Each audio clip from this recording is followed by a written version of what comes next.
Okay. Well, yep, we're gonna get started. Countdown, 5, 4, 3, 2, 1, go. Okay, so this is going to be A1 exits in Super Mario World. This is a run of the intended 96 exits, plus 5 additional glitched exits. So those glitched exits are going to be front and back door of Bowser, Yoshi's house, an unrevealed Star World tile above Star World 5, and Funky Secret. So we're going to get started off pretty quick here, going right away for Yoshi's house since we're right here. And to do that, we're going to need to grab an orb to do this. Okay, my audio is really not working, so okay. I'm just going to pop out of the Skype call and try using the Discord.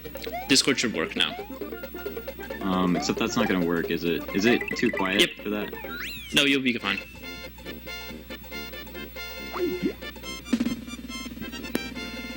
Is this too quiet? Can you hear me? Yep, you're good. It's actually a little too loud, but that's on my end. It should be good now. Alright, I'm just gonna pop out. Okay. Sorry about that. Yep, so what the plan is, we're gonna get an orb in this level. And we're going to do that by doing an item swap and eating a chuck. So you actually get power-ups from chucks because the programmers forgot to uncheck that bit, but they assumed you wouldn't be able to eat them because they have the inedible bit set. So what we do is we warp them to Yoshi's tongue by collecting a different sprite off Yoshi's tongue. Sorry, Mario decided not to jump today. Mess that up.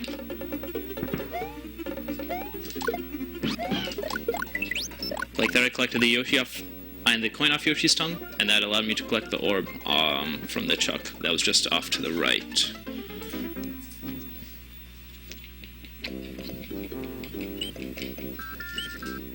Okay, so now I need to go grab another Yoshi, so that way I can complete Yoshi's house. So the orb allows you to complete the normal exit to any level. But the problem with Yoshi's house is that if you collect the orb in the middle of the screen, you'll walk off the edge of the screen before you can, it actually counts as complete level. That death was intentional because I need to be small for this exit. So this first berry glitch is very difficult to do. It's actually a 1-frame window. So that's why I go for that first. Way too early. I don't complete Y1 right now because I'll need to go back to do it later when I need to grab another orb. There we go.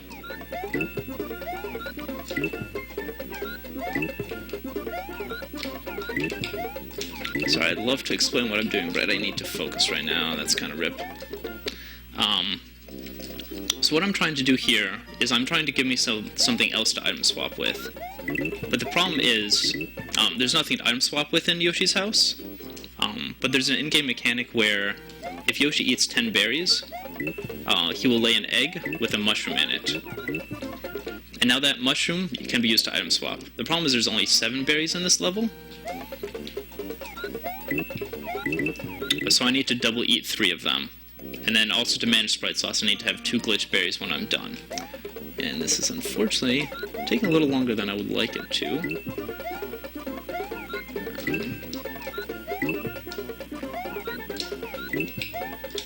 Nathan, is your audio working, or no? He just left the Discord. Yeah. I think he's having more problems with it. Yeah, so I'm.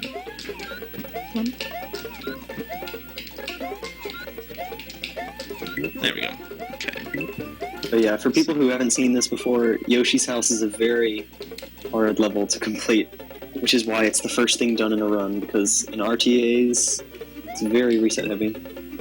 And there we go. One of the hardest levels in this category. Yeah, it's either the first or the second, depending on how. Yep. So I'm gonna go grab another Yoshi, so I can grab another orb in Y1 to use much later. So I'm gonna try to hold on to that for a while.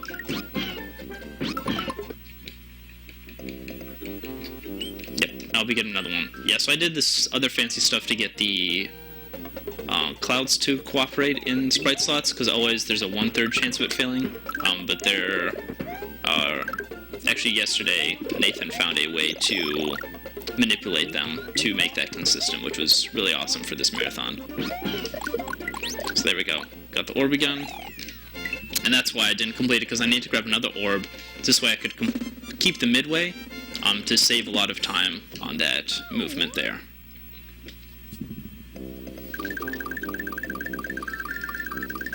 Okay, so now it starts off quite crazy, and then we're going to take a short little break doing some normal levels. Nice easy switch palettes here.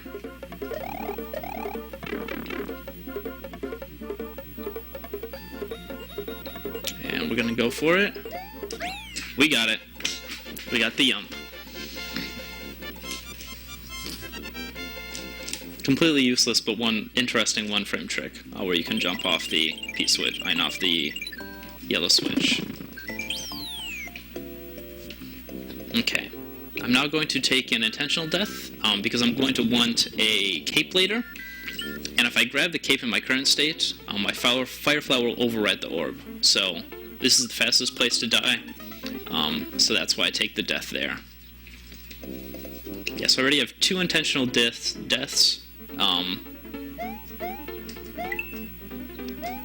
This early in the run, just based on how I need to manipulate my power-ups.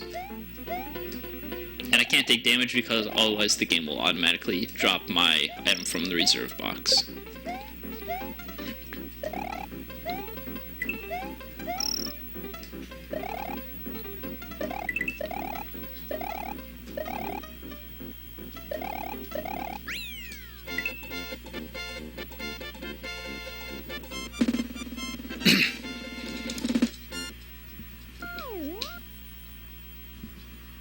Okay. I was hoping Nathan would be able to help out with that. It seems like he's having more computer troubles than I was, so...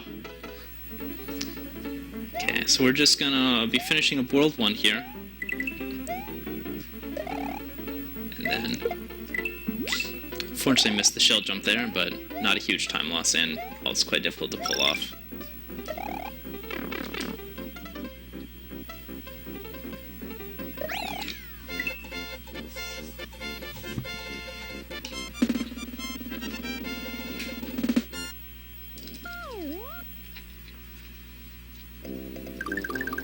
Okay, coming up on Iggy's Castle, and for those who've watched any Super Mario World runs, this is going to look very familiar, except I'm not going to be grabbing the midway point to, again,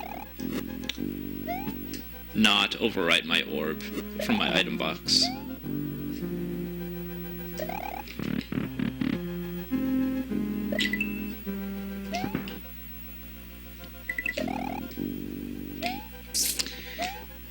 Unfortunately, Yoshi's House took me quite a bit longer than I normally like to do. I normally like to be under 7 minutes when I complete World 1, but since I can't reset going for very quick Yoshi's House, a little slower here, but not unexpected.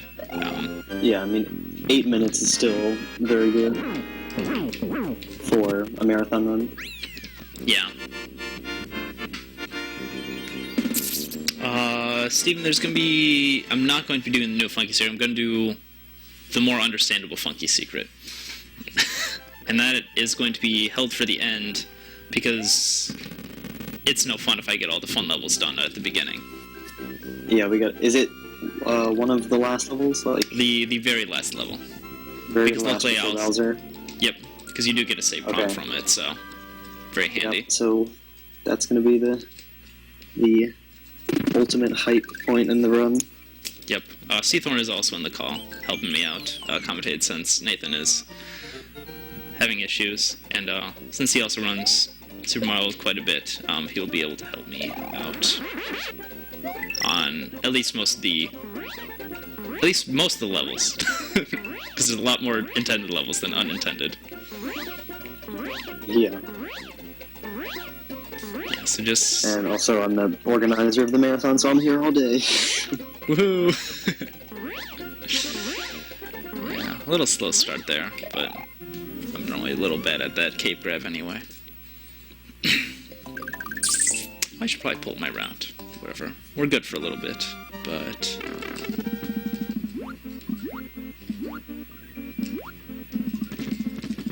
So right now we're kind of on our way to Star World 5, because that is going to be the next level we do some glitchiness in.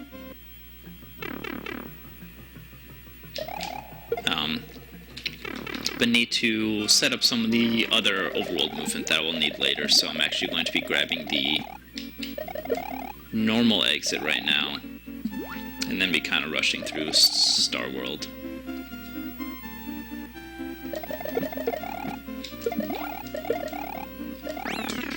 Okay, let's pull up route. Okay. Good, where are we? Perfect.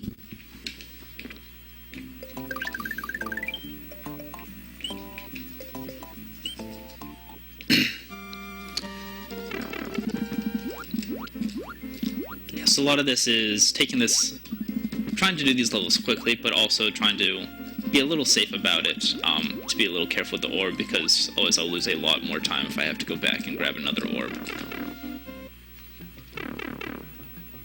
Yeah, this category, you have to keep the orb for quite a long time. Yeah, the new A1 route, you don't have to hold it for as many levels, but it, still have to hold it through a lot of levels.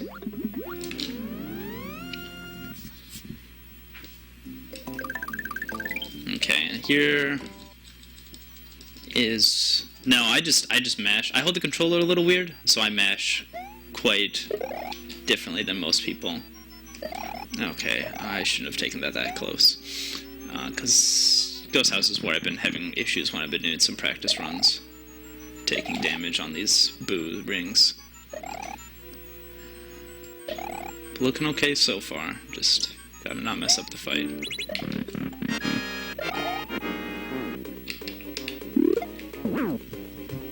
Yeah, so I actually hold the controller with hold the buttons with pointer, middle, and index fingers. So I use 3 individual fingers for my button presses, which allows me to match with 2 buttons. I think that's the same thing that Seth does.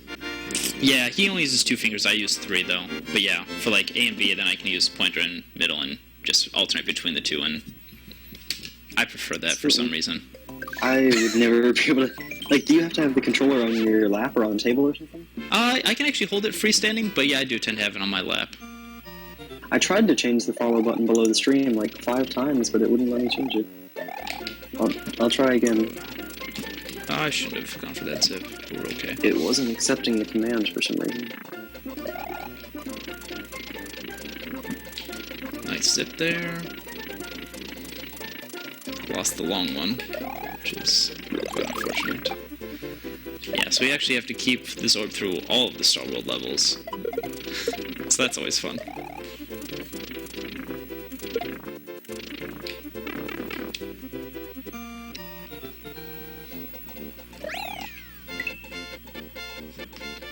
You still can't connect any Discord calls? Wow. You can try calling me on Skype again, Nathan, and see if we can get that to work. Yeah, Skype would be fine. Yeah, just Seathorn would be able to hear you, but... Yeah.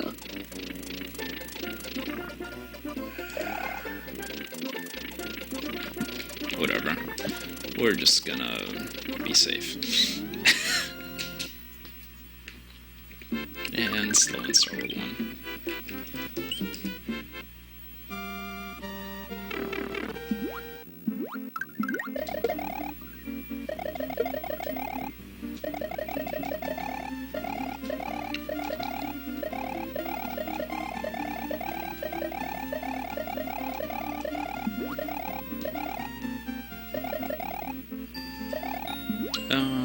Normal exit first, right? Yeah. It's so weird because it's backwards to what you normally do. 96. Can you hear me? Yeah. Am I heard on stream as well? It looks like you are. Okay. This is going to be So, sorry interesting. about I might all end that. up Blink accidentally Discord, talking I have over no idea Nathan. what happened. I completely missed, like, the first 15 minutes of the run, and I missed Yoshi's house, but oh well. No problem, I'll be Nathan. here, just in the background, in case you need me, I guess. Sounds good. Do you want to start to try to explain what's gonna happen in Star World 5? Okay, so... I might drop out of the Discord Okay. call just to let's see. Not over. Yeah. be able to hear you and Nathan, Sounds good. Getting- if that's okay. Sorry, That's I don't fine. want to talk Don't over worry. anything. I can't hear. You're good. Yeah. No. I think he's gonna drop out right now, so that way we don't have that problem. Okay. So... You're good to go now. So yeah, in Star World 5, we need to get...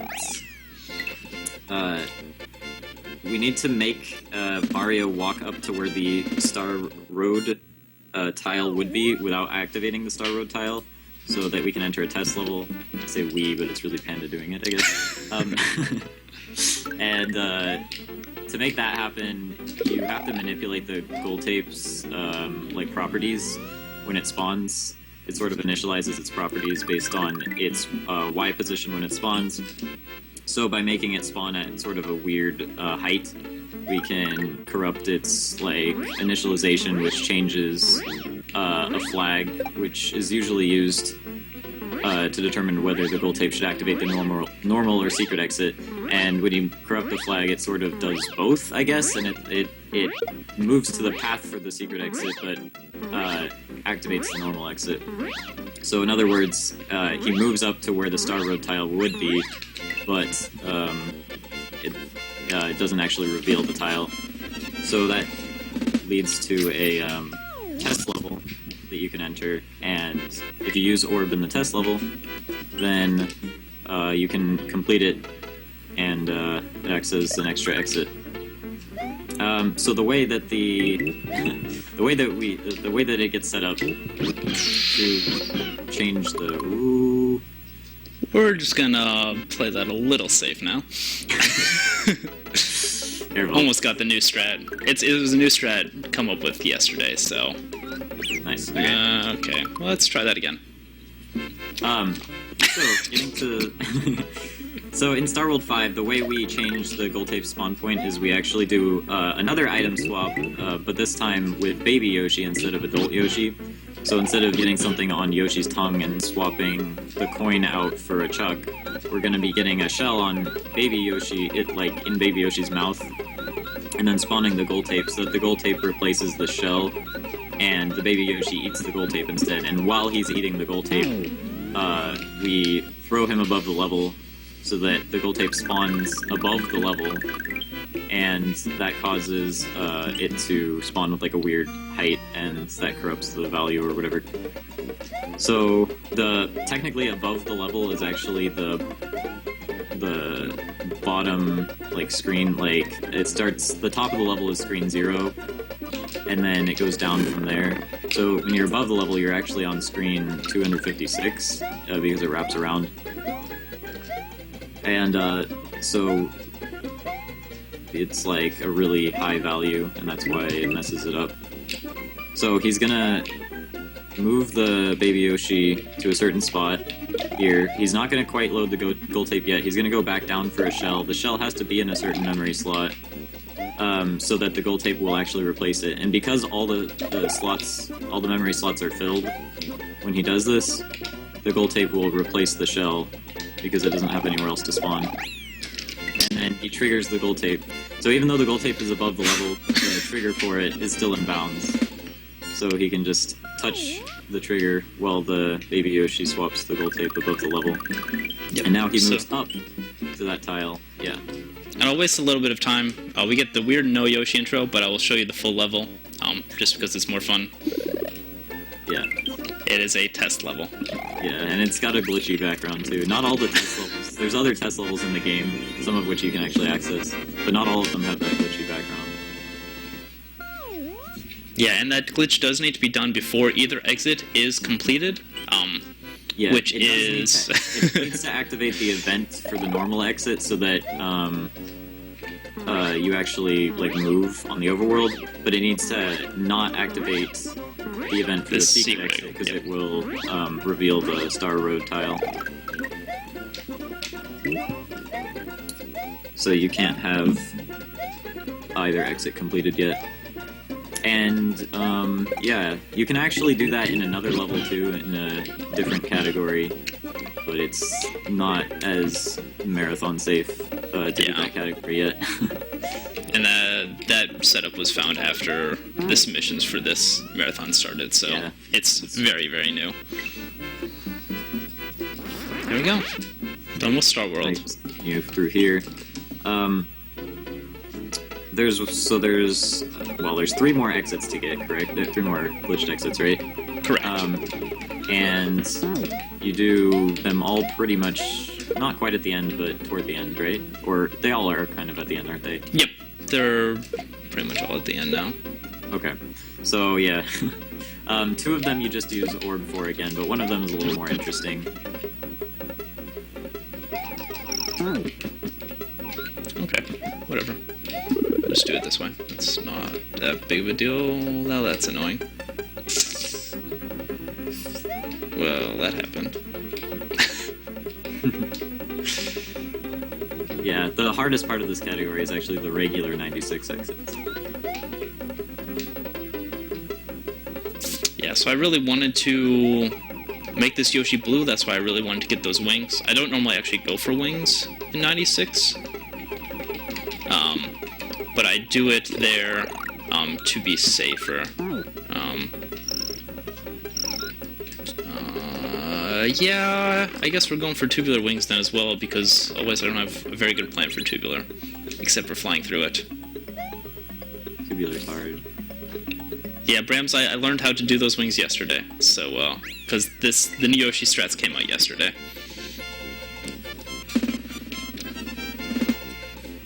If not, we'll just go for swag flying through tubular, which used to be my strat before the new Yoshi strats were found. I don't have background noise, do I? Not too much? Okay, let me Alright. mess this up. There's nothing I can do about that, as far as I know. Sorry.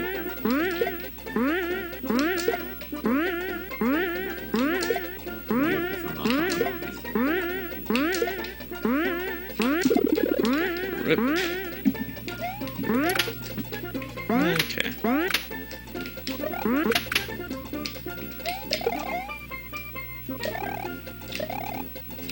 There's no easy way through this level, unfortunately.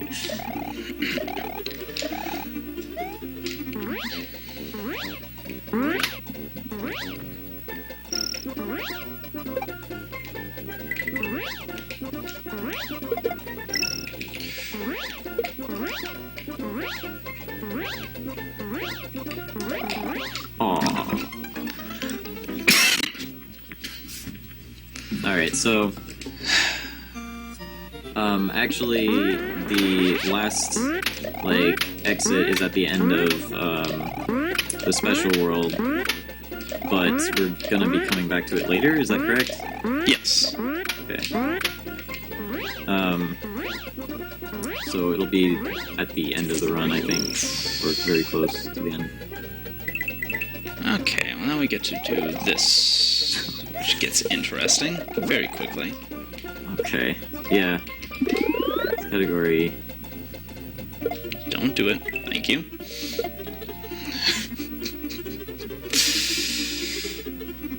Okay. We made it through. We're good. Congrats. One of the harder exits. Yeah, especially when I mess up the Yoshi strats, but we made it through. And it's not a big deal, because you can very easily grab a Yoshi in this level.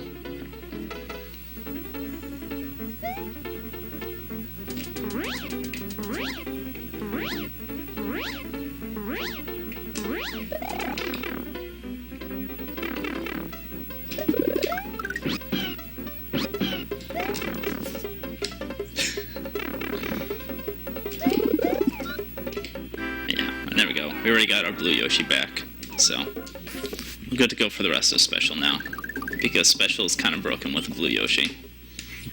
I guess every level is. Yeah. But just because they tried to make it more difficult to fly through the levels, the blue Yoshi makes that a lot easier.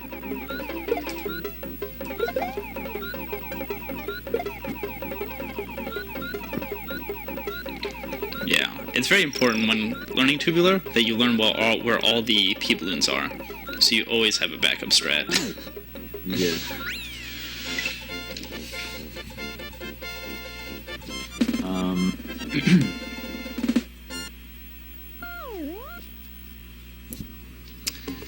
Okay, yeah.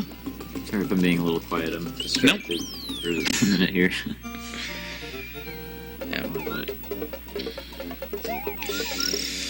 I should have prepared for groovy boss kills. What I should have done. My bad. Maybe next time. So in that level, there is a way to beat it exceptionally quickly, where you use a very interesting glitch called Stun Sprite, which you will get to see later. yeah. To spawn a boss in this level and beat it quickly. It's actually very similar to item swap, except instead of swapping out the item on Yoshi's tongue with another item, you are swapping the item that's like inside of his mouth while he's holding something in his mouth. And when you do that, you can make Yoshi spit out things that he normally can't hold in his mouth, and that forces them into like this glitched state. So you can like sometimes you can carry them around. And sometimes other sprites will spawn out of the glitched sprites, and so you can get all kinds of crazy things. And particularly in that level, you can cause it. You can stun the sliding Koopa, and then cause it to spawn in a boss into the level like a Koopa Kid. And it's completely invisible and it's pretty glitchy, but you can kill it with fireballs.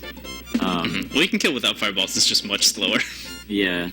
Well, sometimes it like floats off screen. I don't really understand. Yeah. I think that's Well, the problem is you if can't see it because it's invisible. Yeah, so yeah. it's very difficult to know where it is. You just have to remember. Just this All right, glitchy okay. Koopa Kid thing. And when you kill it, it completes the level. So. Okay, remember we're not doing new funky strats, so we don't need to grab a Yoshi. Yeah. Don't mix up the strats. There's a lot of different potential routes for this category, especially for marathon safety or swag factor and stuff like that, so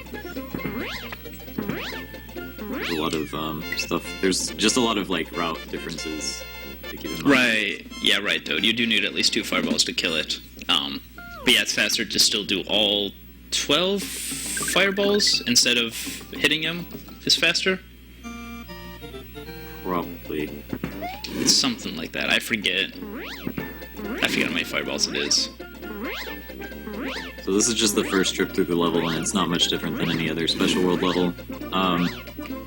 But then later on, there will be something else in this level, because basically, once again, the start... It's not quite the same thing. We're not going to access a test level, but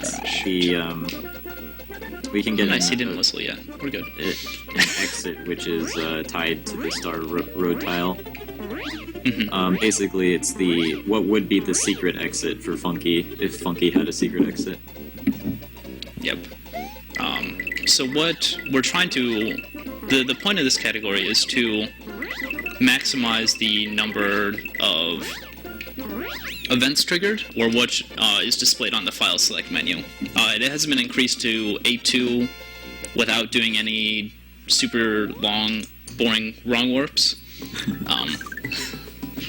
Yeah, so the exit counter is like the only like completion rate that the game we can use for, like, the game actually like saves to the file. So you could consider this to be like 101%, I guess, if you want. Yeah. People don't like when you get into percentages for Super Mario World, but yeah, something like that.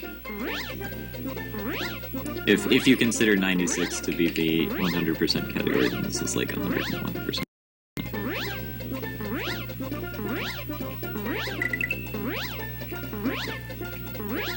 And you can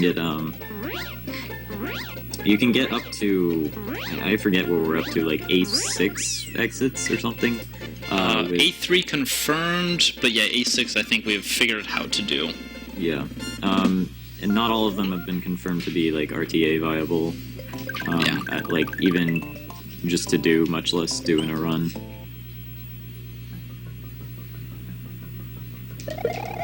Now we get to enjoy Super Mario World's first auto-scroller. Yeah. where we attempt to show some of the broken things. But don't worry, if I mess things up, I got a second try. Because we get to do this twice. Yeah. Woohoo! After all the SMB3 auto-scrollers, you get a couple more here. Okay. Let's get this. I think slightly early? Yeah, looked like it. So, if you throw the Buzzy Beetle... Oh, you're right. I did forget about the one in Iggy. Whatever. Yeah.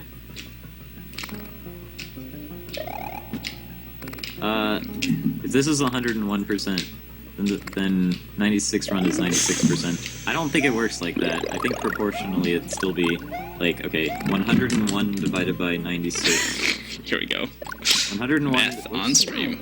Yeah. 101 divided by 96. Oh yeah, it would be 105%. You're right. We can make that jump, right? Yeah, So we're this good. is 105% then.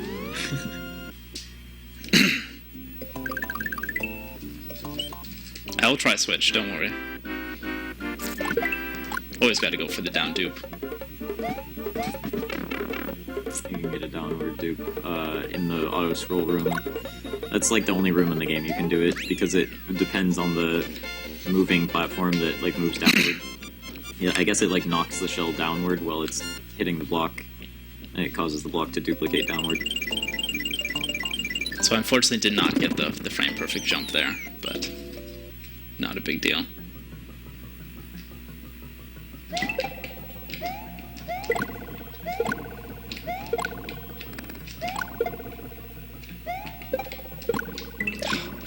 How did I mess that up both times? Whatever.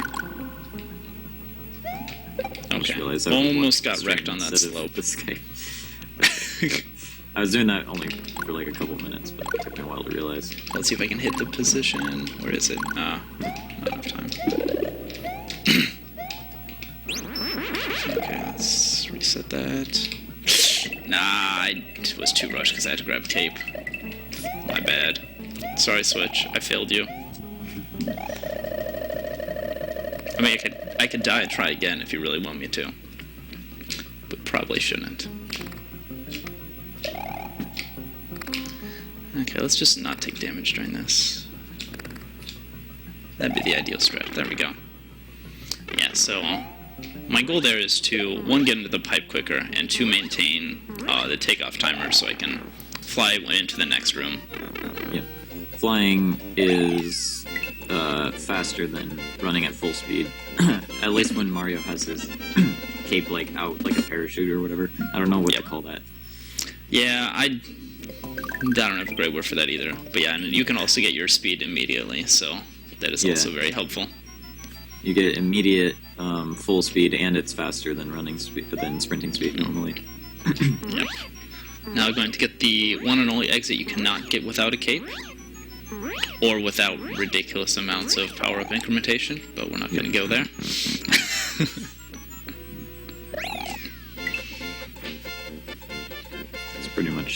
That's pretty much synonymous with ACE as far as I'm concerned.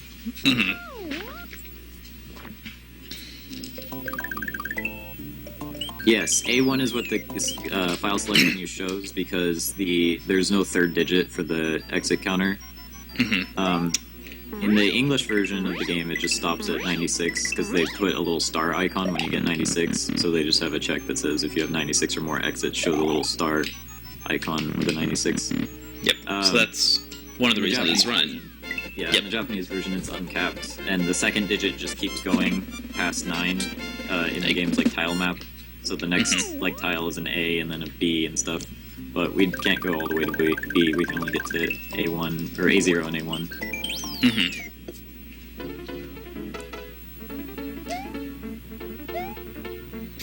Yeah. And my reason for my guess, at least, for why they changed that in the English version is because people were confused why they only got 96, so they didn't feel like they completed the game because they felt like it was close enough to 100. Yeah, exactly. Yep. So they added the star next to the 96 to let you know that you did complete all of them.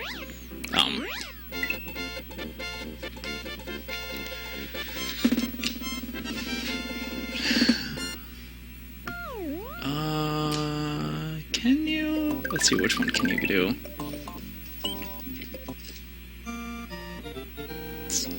You're right, you could do a wrong warp and get 96, but you can't do that specific exit. Was my point. So I had to think about that one for a little bit. there are some exits you can get wrong warping by going into a pipe like 256 times in a level, and it's really slow.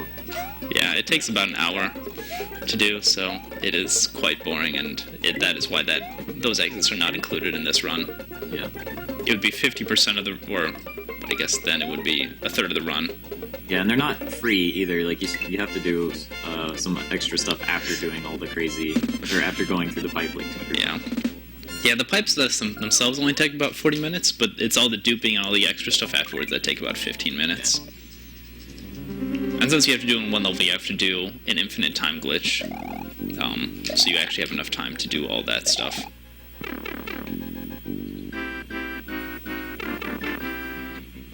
Oh, using really old Funky Secret? You have to use like the Kaiserman version of Funky Secret, not even the Nathan's version of Funky Secret.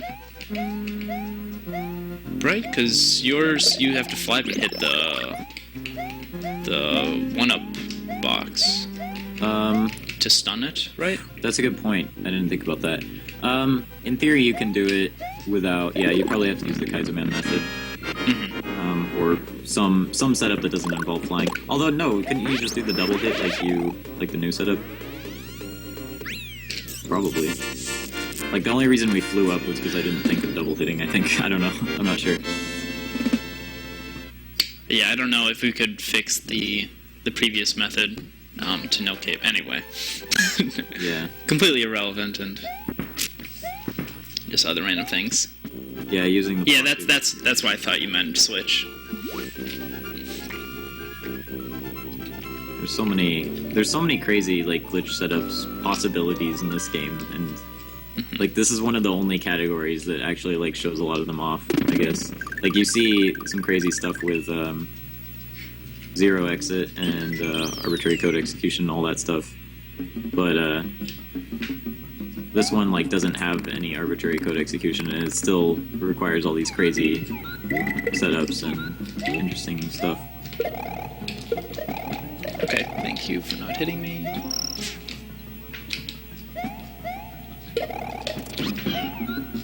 Okay, good game. How are you today? Still got a 67 wings. We're good enough. Good night. Thank you for stopping by. Okay, so Nathan, can you try to explain a little bit on how that wings works? Okay, so while I try to do this. When you duplicate a block over, so you can duplicate blocks by throwing an item into them. I think for 7, they have to go into the block 7 pixels in 1 frame from below. Anyway, then you can dupe blocks, and if you get a turn block tile over half of the dragon coin, then when you collect the dragon coin, it tells the other tile, the other half of the dragon coin, to disappear as well. And the way it does that is it changes it into a blank tile, and it just so happens that the blank tile is tile 2-5, and the key/wings block is tile 1-2-5. So it's a difference of just the high byte, I guess. And so because the solid block has the high byte set and the high bit set, and the blank tile doesn't, or the dragon coin doesn't, it changes it. It only changes the low byte basically. So it changes it to tile 1-2-5 instead of tile 2-5 to try to blank it out. And so it changes into a key block, and then you can dupe the key block to the side to get wings. Which then can be used to complete the normal exit instantly. Yeah, because it takes you to the little bonus game, or coin heaven thingy. Yeah. And that automatically beats the level for you. That is actually used in the wrong warp. You actually get wings in the wrong warp because you warp to a different test level. Yeah. So instead of using an orb to complete it, because you have to beat it within that same level, you have to beat it in the wings version. Or for some other ones, you need like a key and a keyhole, and it's a whole other thing. But yeah, so Also, we're you just... need wings because it counts as like 2 room loads for the... Yep, yeah, that's the other reason. Yeah. Yeah, so we're just gonna kind of be going through a lot of the intended exits. Like I said before, we're gonna be doing front and back door exits. Because when you beat Bowser, you don't actually complete those as exits. Yeah, there's no save. The game doesn't like autosave when you beat the game or anything. It never gives you a save prompt. So when you beat the game, it doesn't actually save completing the level. Not that it would even count as completing the level anyway, because it doesn't even count. Trigger the event. Exit. Yeah, it just goes straight to the credits. So if we use Orb, we can bypass the credits and actually count it as a completion. And I think it also gives you a save prompt, right? Nope, those do not give you a save prompt. Okay, well, anyway, then, yeah, so, and then you can go save the game elsewhere and it will count to the file, toward the file. So, both Bowser's Castle and Backdoor count as 2 separate, since they're technically 2 separate levels, they count as 2 separate glitched exits. So you can use Orb in both of those levels as well.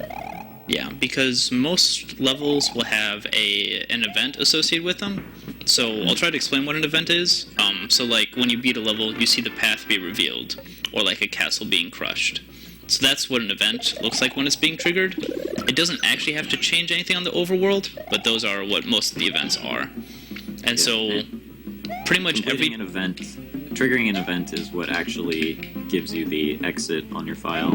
Yep, it will increment the exit completed file. There's also a whole table on which events have been triggered and stuff, but like it doesn't store.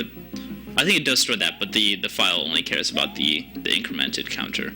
That's why we don't get an exit in Top Secret area, even though we get it in Yoshi's house. You can do it in both levels, but the Top Secret area one isn't tied to an event, so it won't actually count as an exit. Yep. Yeah, so Yoshi's house is event 0, and Top Secret area has no event, which I think is technically event 255. And so how secret exits work is since they only associate one event with every tile on the game, how they handle the secret exits is they just do that event plus 1. So since I hate it when this game does this to me. And usually levels are usually the events go in kind of the level order as well. So like the secret exit for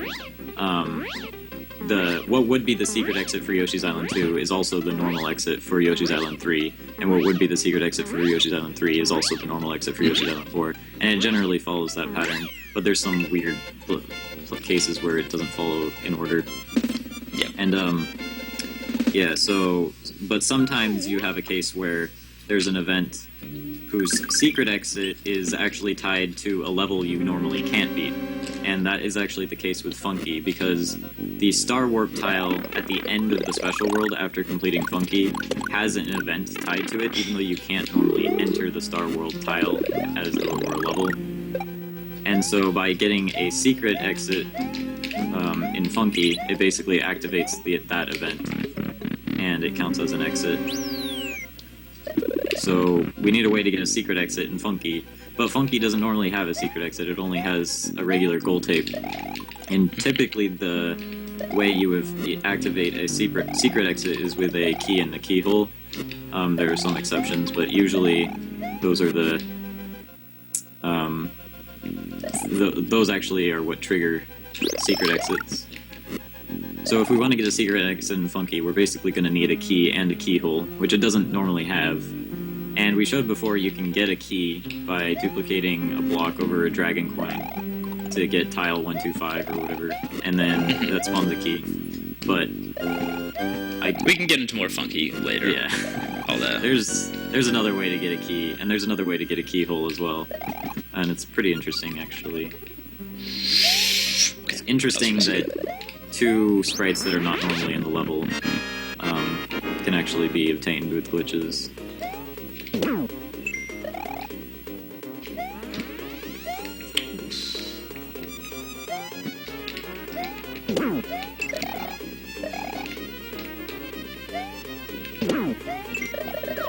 Oh, Carice is in here. There we go. Yeah. So, yes, yeah, or the secret gold tape. There's a couple levels that use 2 separate gold tapes. Like the rather next than- level coming up. Yeah, there's like some of the ghost houses do it, and then Cheesebridge area, and are there any others? Probably a couple. I don't know. I don't remember off the top of my head. But usually it's a key and a keyhole that do it. The orb always triggers the normal exit. Wings, the bonus game heaven always triggers the normal exit. Bosses almost always trigger the normal exit, I think. Except one level exception, which is Donut Secret House.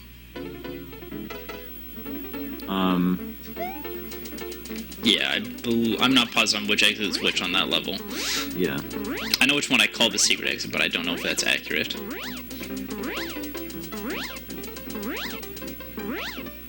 Yeah, the stream is behind schedule. I missed the beginning of this run actually as well, but not because the stream was behind schedule. Because Discord was messing up and I couldn't get into the call. And I had to restart my computer. Yep. But So that was the normal exit tape, and here's the secret exit tape. They're the Exactly. exact same spread with just different initialization. yeah, that's like the we said. same. That's the same value we manipulated or like corrupted with the Baby Yoshi item swap in Star World 5. I keep saying we. I don't. It's a habit. That's fine. Don't worry about it.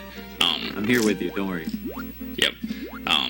So I guess we can try to talk about those values. So there are 4 important different values.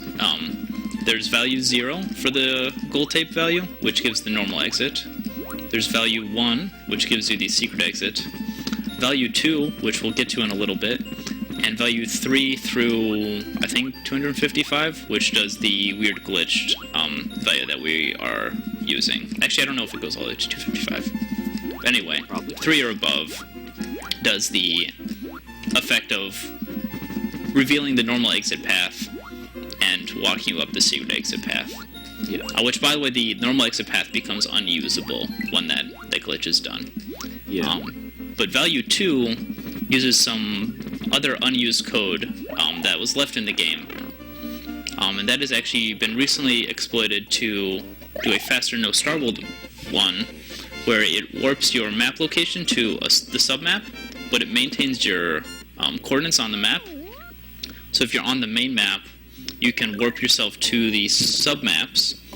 So for example, Tile on the submap. And if you do this in Cookie Mountain, you will end up at Larry's Castle, which is a fast way to complete the game without using the Star World. yeah. We're I just think gonna grab it, that for I safety. think it is Carissa, but it's also Yeah, I was talking about the actual bits, not the Y screen value. There's like a miscellaneous table that actually stores the value, and then there's also a separate like secret exit flag. I don't know. There's like a bunch of different values it stores or like moves around for some reason, but it's initially stored in the Y byte, but then the Y byte gets corrected, so the value has to be moved somewhere else before that happens. Y high byte. And I guess I should clarify that all these exits are completed without any arbitrary code execution. This is using all built-in game code. There's going to be Built-in glitch, one minor exception, and that's just for consistency, because otherwise this would be unrunnable. At least with this route. The new route does avoid the ace, but it's a little more difficult to see what's going on. This is a little bit more like using Cloud in 11 exit, where you're not really doing ace, but you're preventing a crash, I guess. And you're... Yep. Mm-hmm. Yeah. Exactly. But you are triggering the exploit that you use to do ace as well. Mm-hmm. But like he said, this route is kind of outdated, so actually the new route, you don't even have to do the semi-ace trick. I guess we don't get to do that now, do we? It's fine. This is just a slightly more marathon, safe and or interesting route. Yep.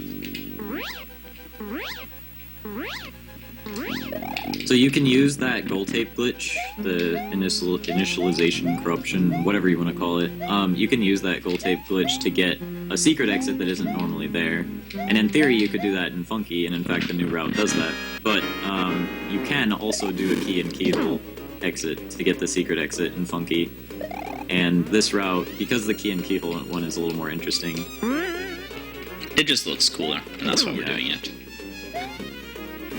But you can do it either way. So there's actually two completely different ways to get the secret exit in Funky.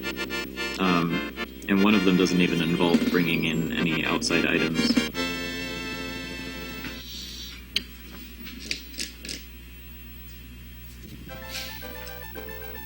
Okay, so now we have done a good number of the levels. We still have to finish... I forget world numbers, but yeah, Forest of Illusion, Chocolate Island, and Valley of Bowser. And then things are going to start getting a little crazy. But still a lot of cool levels coming up. We get to show another example of the Yoshi clip in Forest of Illusion, like was used in Vanilla Dome 2. Yeah. Dots has a really good video explaining... Dots Are Cool has a really good video explaining how the Yoshi clip works, but on the other hand, it's... I forget if it goes into detail about... No, I don't think it goes into detail about subpixels, but... I think it does. A little bit. Maybe it does. A little bit. Well, anyway, you can mount Yoshi through a corner, as you saw in Vanilla Dome 2. You can mount Yoshi as he's, like, passing by a corner. And if you mount him kind of on the side of his saddle, then he gets pulled underneath where Mario is. Yep. So how Yoshi mounting works is Yoshi is moved to Mario's X position, and Mario's moved to Yoshi's Y position, I believe. Yeah, that's basically how it works. That's a good way to describe it. So Mario's above the corner, Yoshi gets pulled into the corner, and then Yoshi pulls Mario down through the corner. It's pretty silly. And it's actually fairly imprecise, because... Imprecise, is that a word? I don't know. Close enough. Because the water lake physics slow him down, so you can catch up to him. And yeah, so it's a lot easier in water levels than it is in open world and non-water levels. Yeah.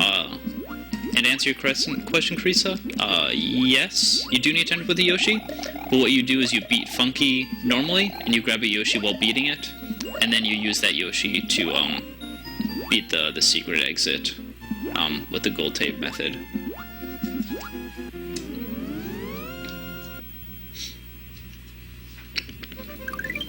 Yeah, I just meant glitched items mostly. I mean, anything that you can't normally bring into a level, I guess.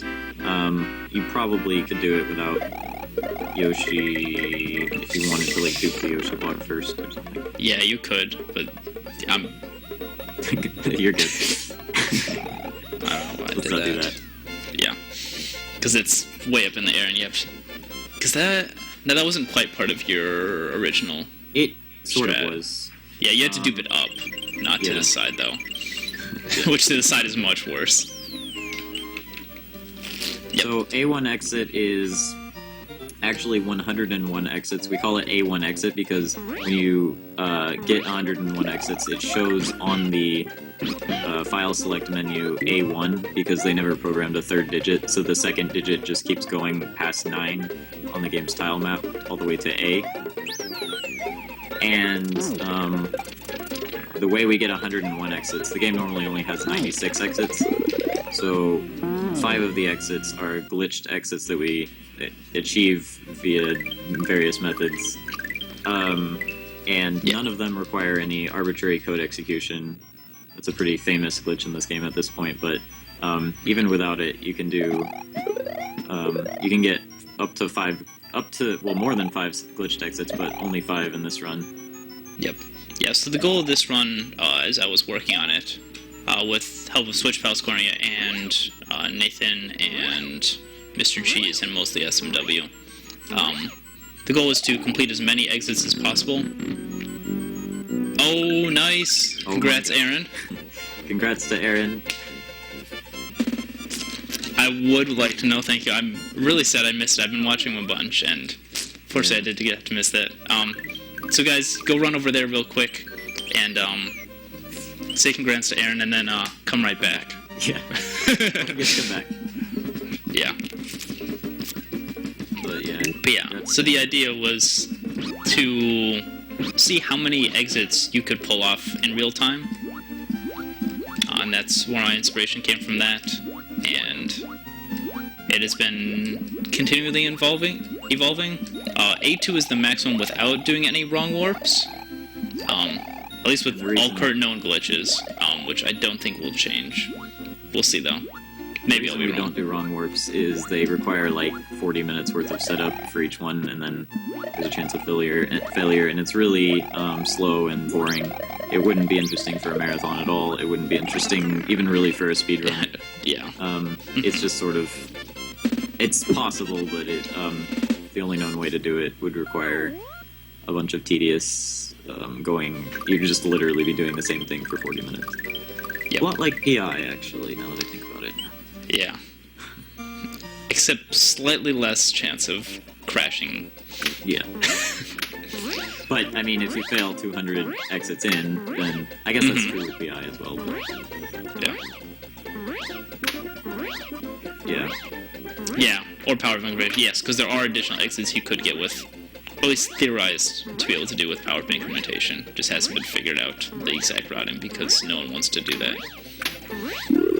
Yeah, placing shells in places is a theme in this game for setting up glitches, whether it's arbitrary code execution or... Yeah, so I only do that once, and that is to make it consistent, because always this would be practically unrunnable, at least with this route. The newer route does not do, for A1, does not ever jump to open bus, which is where arbitrary code is executed from. Yeah. So this will do one case of that, but just to make it so the item swap I need to do doesn't crash, and that's the only reason I do arbitrary code. It doesn't give me the item, it is just telling the game to return so it does not crash. The way I think of it is, it's not arbitrary code execution, it's arbitrary code not executing, I guess. Yeah. You're avoiding arbitrary code actually being executed, even though there is sort of arbitrary code being... I'm running one line of code, and that is return. Yeah. Secret exit. I always need to confirm what... Arbitrary code not executing. Bop. I didn't mess it up for once. Yay! I tend for some reason mess up entering that pipe, so... Basically, once you can play God with this game, you have to, at some point, add restrictions. So, that's what... We're doing... there is an ace sort of thing, but it's restricted so that we're not actually getting anything useful out of it, except not crashing the game.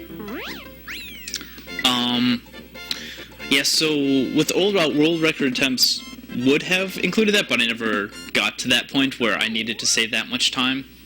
But the new route now avoids that, which is actually even faster than that, and it avoids that completely. Yeah. The new route has no even reference to arbitrary code execution.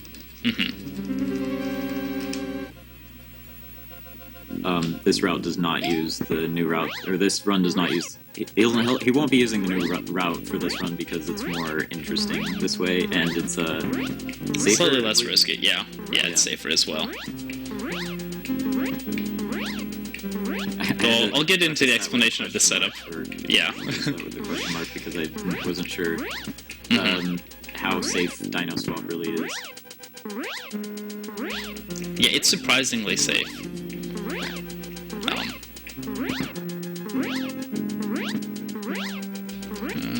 Whatever. Oh, I didn't even have to cape cancel. Yeah, pretty much any game crash. Take note, glitch hunters. Anytime you see the game crash in any spectacular way, probably some sort of arbitrary code is being executed, and there might be a way to exploit it. You just have to, like, study the code in the memory, and you might find something crazy. Oh, right, Resner. I haven't fought Resner in a while, and I just Crashes are like really the gateway blanked. to Arbitrary code, yeah. Yeah.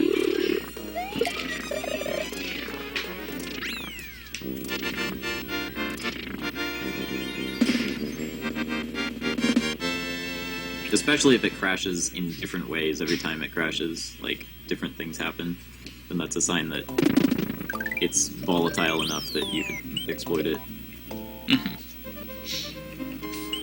Yeah, it's possible. It could be jumping to desynced ROM values like power incrementation does, but even desynced ROM values could then lead to more desynced ROM values or something if it doesn't sync right back up. And you know, there's still a lot that could happen. And even if it doesn't change the, even if it doesn't jump the code, it might still be reading garbage data or something, which maybe could then cause it to, you know, I don't know. There's a lot of things that could. Yep.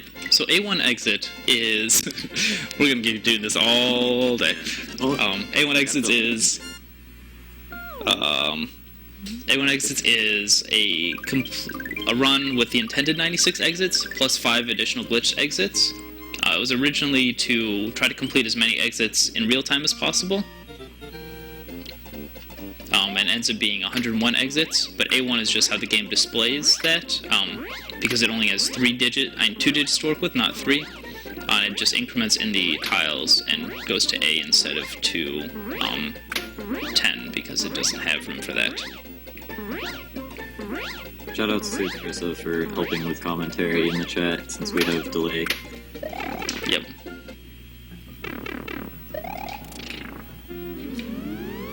Yes. I messed up two there because I did not get wings in Gnarly, which would have allowed me to use a blue Yoshi because there's only red Koopas in that level. And with blue Yoshi, you can use any shell to get wings with. So a little slow there. We're good. So yeah, the you can get wings from a key block or from a balloon block. Actually, the key, the wings, and the balloon are all the same tile internally, and what contents they have just depend on where the block is horizontally. Yeah. And so when you dupe it to the side, it changes its contents. D-pad did some weird things there. I know that feel. Yeah, so we just whatever. We're good now. Do need a block command from that.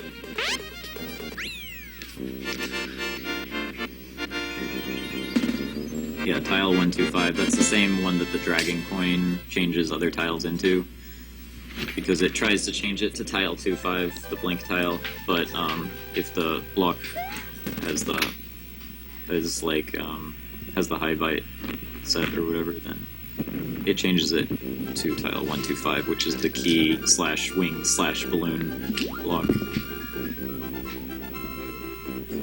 So the one in tubular normally has a balloon in it, but if you dupe it to the left, it will have wings.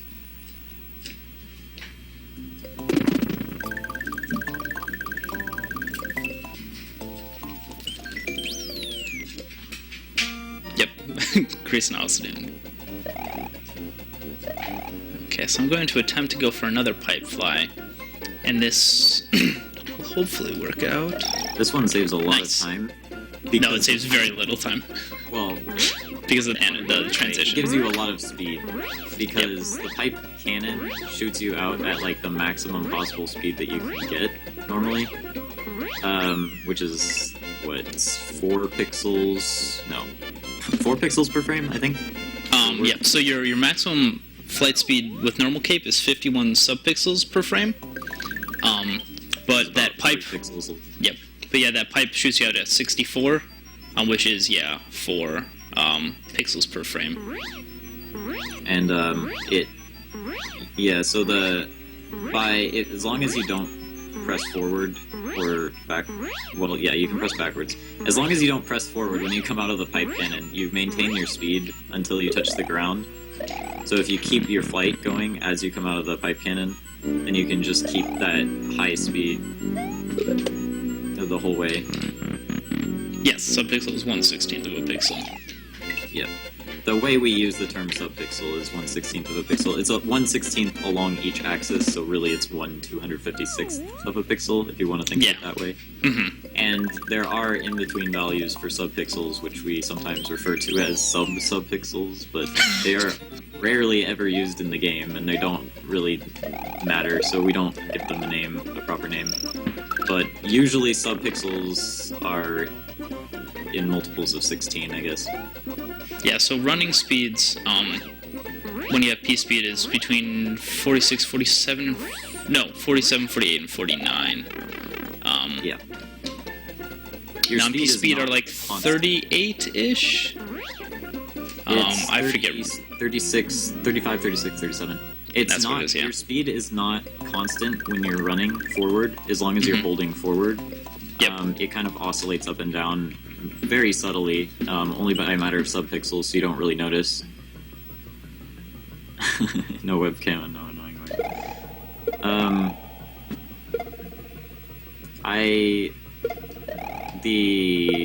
What was I saying? So, subpixels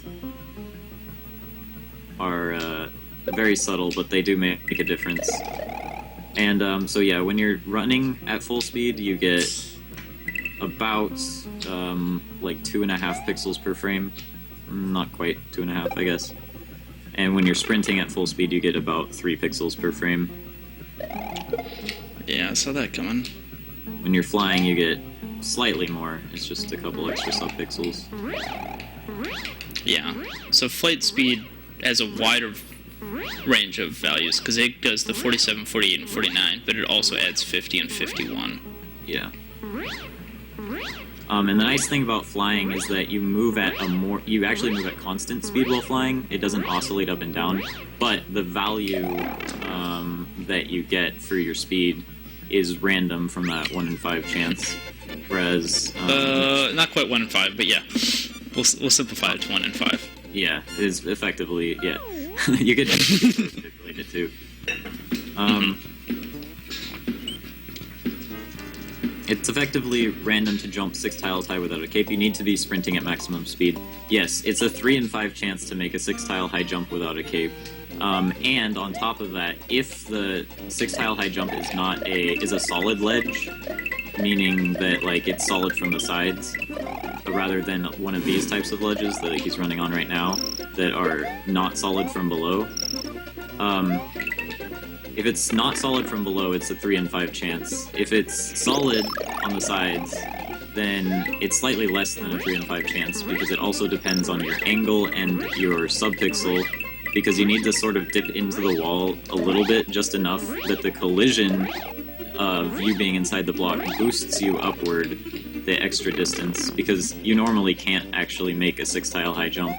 If you calculate how high Mario should jump based on his speed at full sprinting speed with a good value, it's actually not quite 6 tiles. The collision from the block ejects you the extra height.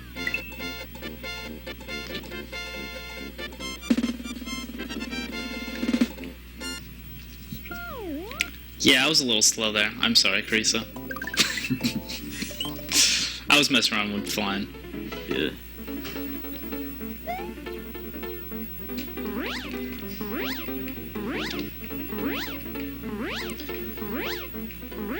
Okay, let's not clip the pipes, because this level's really slow if you clip the pipes. So Mario jumps 4 tiles high if he jumps with from a standstill. About a little over 4 tiles high, but you can make a 4 tile high jump from a standstill. You can make a 5 tile high jump if you run it for about take about 1.5 steps first, which is like effectively 1 tile wide or so. You can make a 5 tile high jump, but a 6 tile high jump, even with full sprinting speed, is random whether or not you can make it. And with a cape, you can fly all the way to the top of the level and stay up there, so the cape is very overpowered in this game. Not just for flying, but also for killing enemies. Yeah, so as Carissa pointed out, dang it, I clipped the pipe. Chocolate Island 2 is a very unique level. Oh, nice. Thanks, game. Yeah, so Chocolate Island 2 Thank you. has... No worries. Chocolate Island 2 has a weird gimmick to it, where the room you get to depends on your status. So in other words, the second room in Chocolate Island 2 depends on how many coins you had leaving the first room. The third room depends on how much time you had leaving the second room. And the fourth room depends on how many dragon coins you had leaving the third room.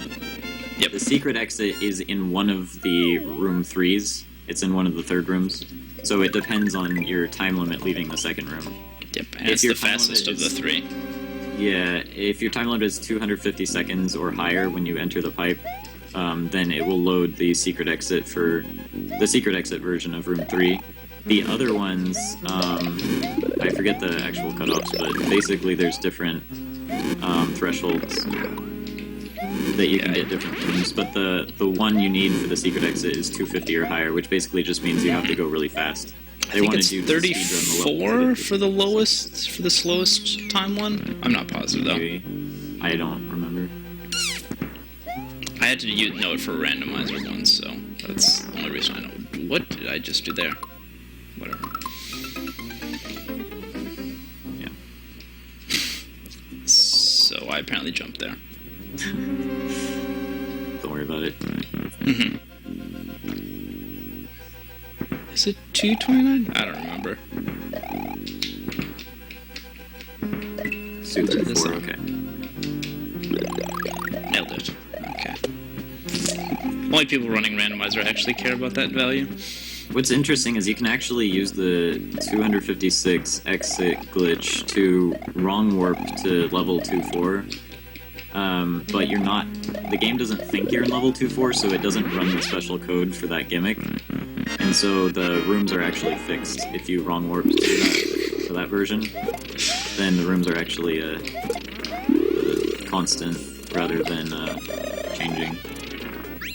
I don't think that's been confirmed, but it's been theorized anyway. Yeah. And no, I'm not going to say that every death is a RNG manipulation or a glitch setup, no.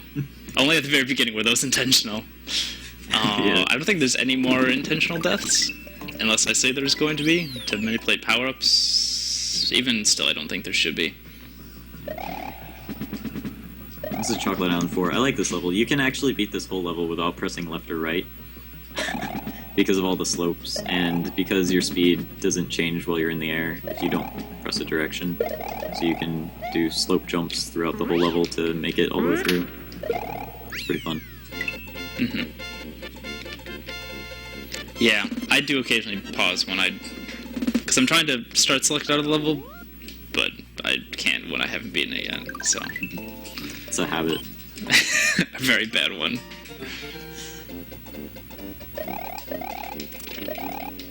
Okay, that was odd. Oh, bounced off the spiny. So yeah, it's actually faster to go through that little bonus game to skip a section of the level, I guess. It's not usually faster to go through a bonus area, like a sub-level, because the transition time, but it can be. It's actually going to be worth going back for Yoshi right here. And this is actually going to be okay because I'm going to need the midway point later anyway. So this is not a huge time loss here.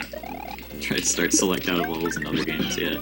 That's how you know you play this game too much. Or just are enough. you? You can't play this game too much. So that happened. So I got the bar though, P-switch jump, so.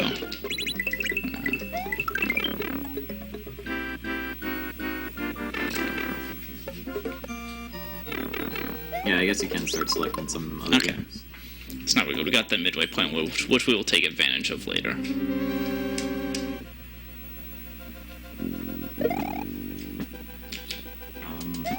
Just lost the chat. Oh, there we go.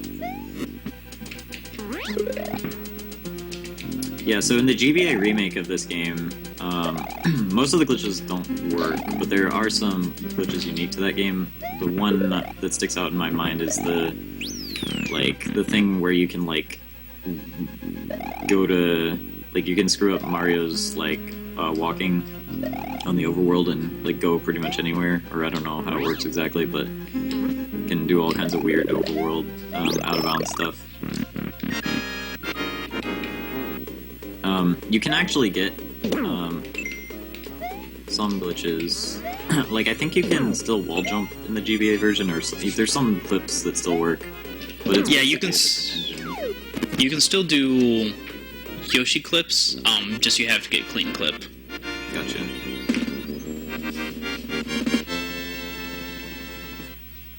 You can actually get an invisible Yoshi. Like if you spawn 2 Yoshis, one of them is invisible. You could do that in this game, but I think you can also do it in the GBA version. You just can't really do anything interesting with invisible Yoshi in that game. You're saying you can't store the punch timer? Yeah, I don't actually know. Game of Avoid is different from regular. Not with respect to the spiky pillars, but they are different because it doesn't last as long as normal invincibility or invulnerability. Yeah. The spiky pillars do have sort of a weird hitbox because Their tips actually don't have a hitbox. yeah, their tips and the side spikes basically because they're tile based. Like they're fixed to the game's like tile grid or whatever. The tiles either hurt you or they don't. So basically, their hitboxes have to be square, and that's not really fair when the spikes are triangular because you'll get hit from like a further distance. So they opted to make the spiky part of the Mega Spike like not actually hurt you, so that you don't run into that problem. I hate it when I do this. Okay, hi there, guys. What are you doing? Thank you. You can fit in between the gaps in the boo circle, the boo rings, but it's hard. It's much easier going up and down than going horizontally. It's the same. Yeah. Yeah, it is. I mean, just because you're 2 tiles instead of 1 tile. Yeah, but actually, I think their hitbox, or I think they check. I don't know. I think it's weird. Yeah, well, if you duck, it doesn't change your hitbox when it's checked against the boo rings. I see. That's what I was thinking of, probably. So there's the orb that we showed off earlier. This Oh is yeah, where you're that's supposed to get it. that's the intended orb. The only intended orb in the game. Yeah. I always And forget to mention that. We'll be doing a couple more orbs. Ah, I forgot to point out dino rhinos. What they look like. As they're supposed to look like. So, Dino Rhinos are actually important for this category, surprisingly. It seems like such an inconsequential enemy, and they're only in like 2 levels in the game or something. 3? I don't know. Hi there, Mole. How are you? No one Only likes 2. you. Which is Chocolate Island 1 and Chocolate Island 2. It's off the top of my head. So, we mentioned Stun Glitch earlier, which you can trick the game into thinking you have some enemy in his mouth while his mouth is full. So normally Yoshi can only carry around items like shells or something in his mouth, things that normally Mario can carry as well. Otherwise he just gulps them immediately. And so for things that you would normally gulp immediately, you can actually get them in that state where they're in Yoshi's mouth, and then you can spit them out as if they were a shell or whatever, and you can get really glitchy effects from spitting them out, because that also glitches out their state. And sometimes you can spawn new sprites by doing that. And the Dino Rhino is an interesting one. Chocolate Island 1 and 1 room of Chocolate Island 2. I believe that's it. Yep. Unless you want to count like the 10 different versions of Chocolate Island 1, but I don't think we do. There's another intended, by the way. Oh yeah, I should probably point out the... shoot, I was supposed to ditch Yoshi. It's okay though. Okay, that's true. Yoshi does follow some enemies that you can carry, but generally you can't get... yeah, you can't normally get stuff in... Okay, 1 sec, I'll be right back.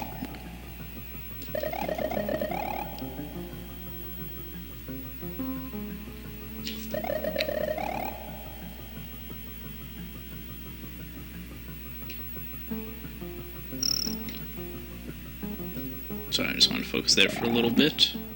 Oh, but Nathan's back now. Hi, sorry. You're good. Yeah. You can do some really crazy strats in this level.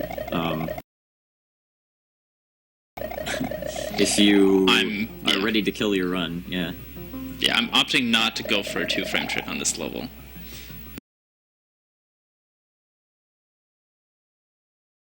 If I had a backup cape, I might have gone for it. Because then it's not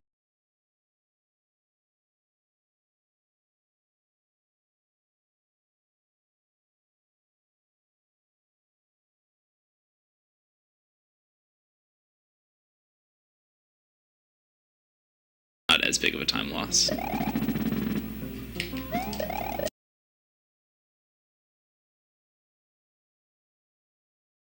More specific. And I'm going to offer some safe strats here, instead of going for the fast strat since I don't have a backup cape right now. I'll still probably end up losing it anyway, because this is probably one of the more difficult normal levels in the game.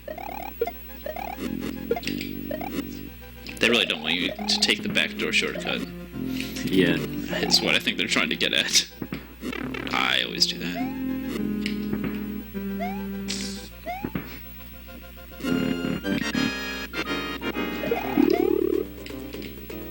So, you actually, this is the only category where you have to enter both front door and back door. Sorry about that.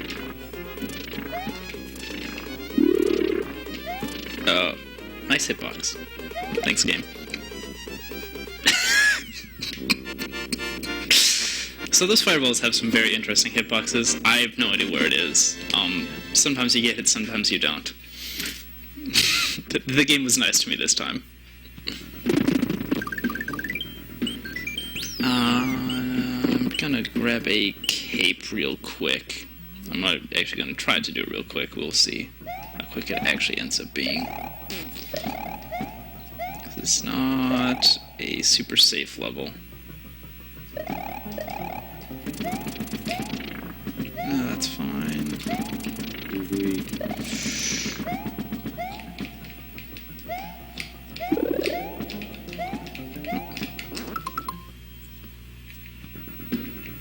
Okay.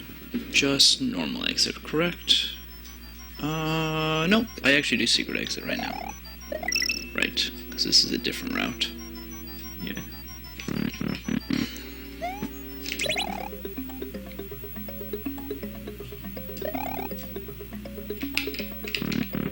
So normally to get the secret exit, you're supposed to build a bridge with the coin snake, or a staircase with the coin snake, and a P-switch. So you have to like go through a whole other room to get a P-switch, and it's kind of complicated. But you can just fly up there. They tried to prevent you from flying up there because they made it like a one-tile gap, but you can slide into the gap. And you can either slide into it or like just get your foot to clip on it. Yeah, that's another way. Or without cape, you can bounce on the booze. Yeah. But the problem is the camera won't scroll up then. Yeah, it will scroll for like the first 80 frames if you do a sprint jump first.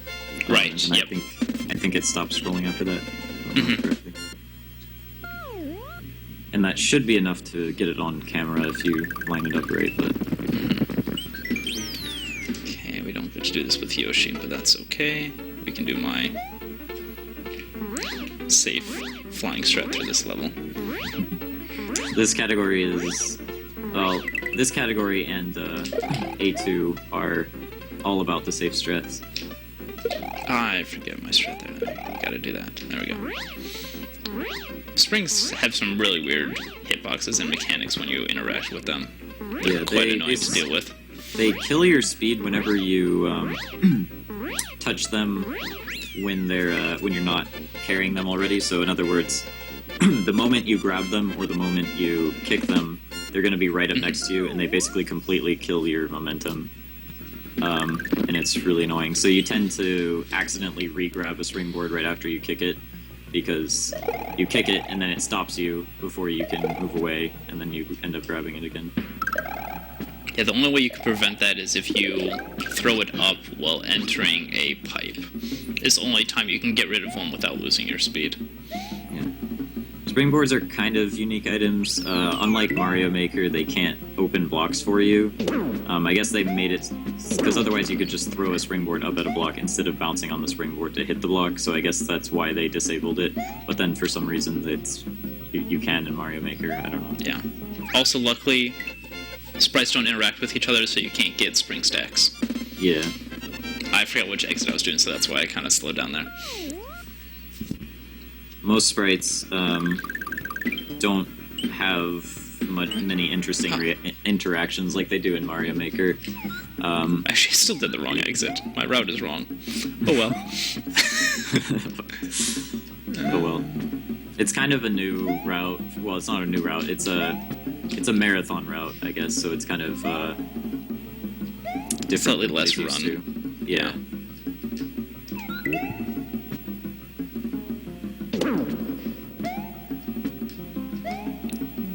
Okay. Well, now we get to do this interesting strat here. Okay. Well, that sucks. An interesting strat. Especially since I needed Yoshi. Yeah, that's one of the only levels. Pretty much one of the only levels that I can think of that you need Yoshi to get the secret exit, because they actually require you to pull an item through a wall on Yoshi's tongue, which is a little bit weird because when you pull an item through the wall, it sort of like hits the wall while it's being pulled through, and it seems a little glitchy, but I don't know. It's kind of it's neat that Yoshi's tongue can go through walls for an unexplained reason, and you can pull things through them. Okay, so I'm just going to take a quick breath here. But like Carissa is saying, this is the other level that was more recently found to be... I guess it was known for a while, but it was recently found to be RTA viable. To be able to... the same glitch as the Star World 5 one, where you can walk where the Star Warp tile is, the Star Road. Just above this level on the overworld, there's a Star Road tile that he just unlocked, or is it going? Well, he unlocked it from Star World 4 actually, but anyway, that tile, if you don't reveal it and you stand on that spot, then you can enter another test level, and that test level can also give you an exit. But the reason you don't do it in this category is because it's definitely the hardest exit. The hardest glitched exit, and it's barely RTA viable currently, and it's not part of this run. Okay. I'm not. Dang it. I didn't want to enter here. Whatever. Yeah, if I hadn't dropped in Feather, it would be better. Since I entered the level anyway, I must have grabbed a second one. I was trying to start select out real quick because I have completed it, but I was too slow on the start select, and I didn't realize until I was already dropping my item. Nice. 1 frame jump. Some of them... Yeah. We're just gonna go old strat. There we go. Okay. They do at least provide a Yoshi, but they provide the Yoshi at the very beginning of the level, and they expect you to keep it through the entire thing. Yeah. And you're pretty much screwed if you get the midway. Yeah, even past the midpoint, exactly. It's pretty much the only level that requires a challenge like that. There we go. Now we got the correct setup. We're good to go now.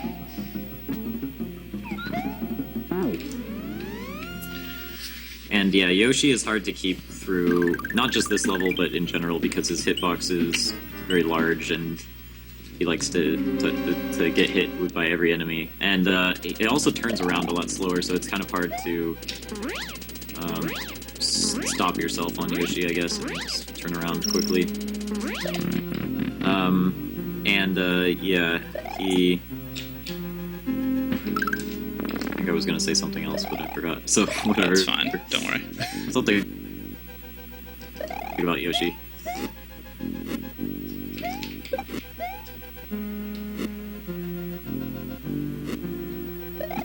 So Magic has a cooldown after you stomp, so that he doesn't appear again. There's a cooldown after he shoots as well, but it's not as long as the cooldown from after you stomp him, so it's still better to stomp him. Okay, so now we have currently completed 88 exits. So we still got a few left, because there's a couple I left out of the way, because I'll need them as I go to grab a dino.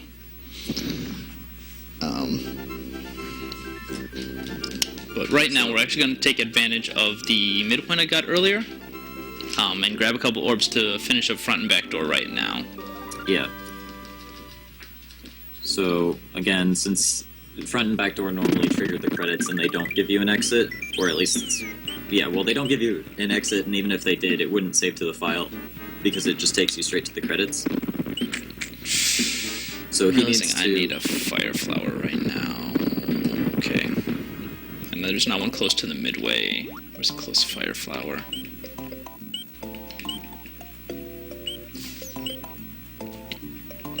This game was really generous with capes in World 6 and 7, I guess. Yeah. But not fire flowers. So, he is going to be... right now he's just going to get orbs for front and back door, because then you can complete the levels and have them actually count as an exit, and then you can go save them to the file. Mm-hmm.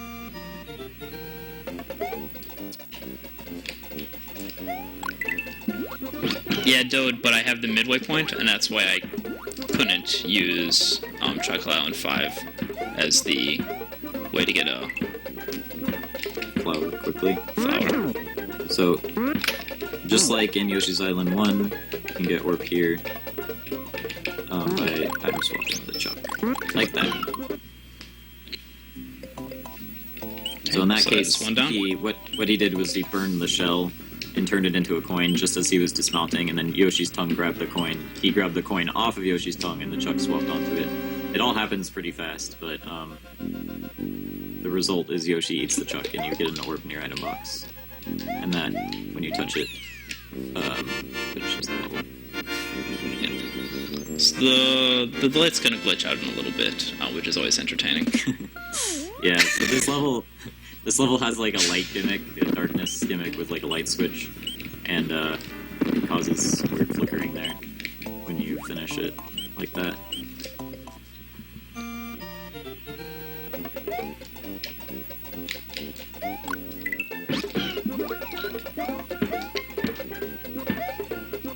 Just gotta get another orb for the other door to the castle, since they count as separate exits.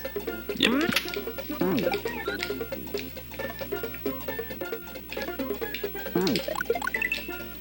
Yeah, so that happens sometimes with the camera not being positioned correctly.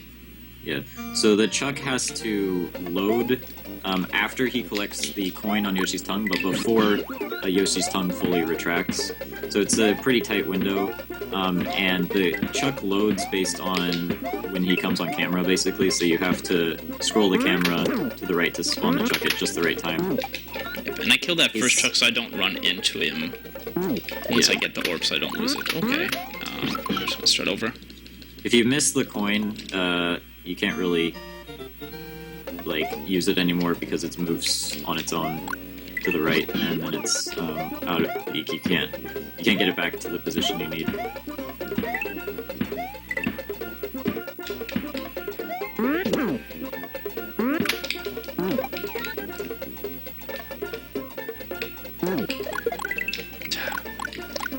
This orb's a little... Yeah, I think they're HDMA reset. I guess thoughts from that. Yep.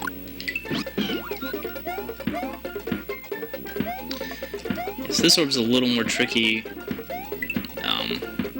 can be a little finicky with how you dismount Yoshi. So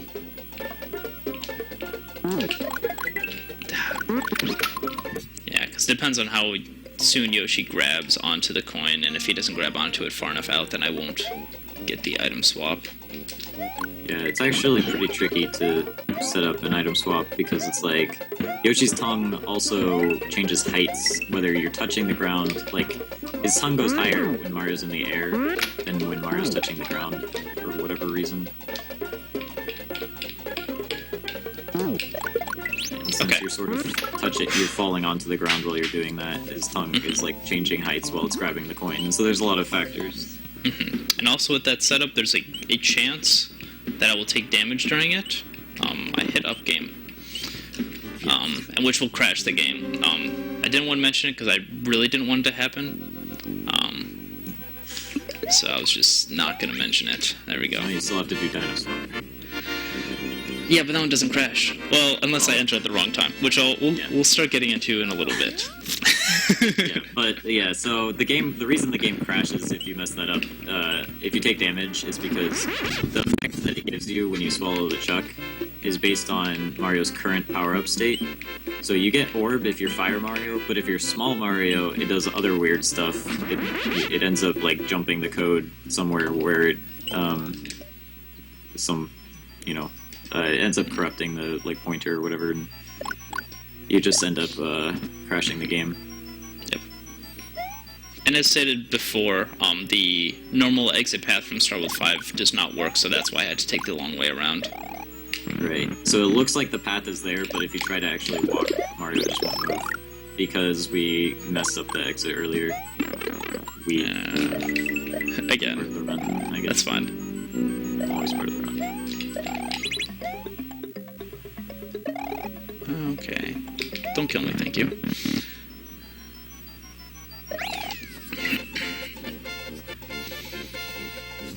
Didn't actually route out some of the power-ups in this area, so we're just kind of making this up as we go, but this isn't a bad state to be in. This next level's... Oh, I have Yoshi, though. This will be interesting. I don't normally have Yoshi here. Let's see how this goes. I can sometimes make things worse, but it should just be an extra hit. Yeah. Okay, I cut that a little close. That's fine, this part's now a lot safer. Yeah, that part's safer because Yoshi can walk on those munchers.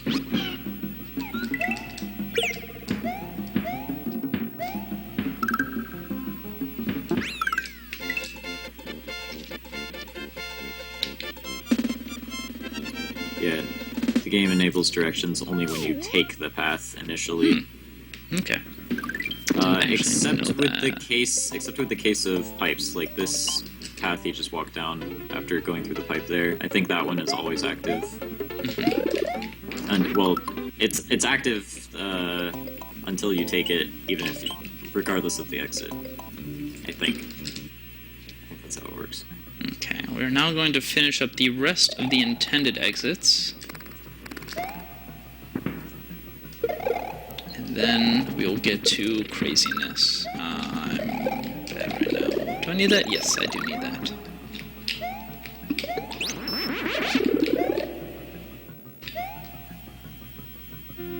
Yeah, pipes to levels and stars to levels are always enabled, I guess.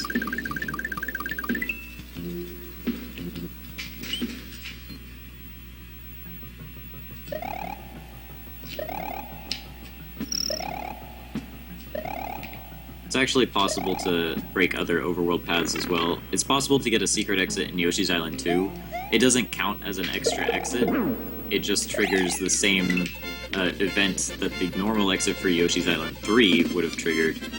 And that ends up getting you stuck. It just creates a dead end on the overworld because, again, you can't walk the normal path for Yoshi's Island 3 after you do that. So you just get trapped in the early game. You can't do anything. It's not useful in this category. Well, it's never useful to trap yourself, I guess.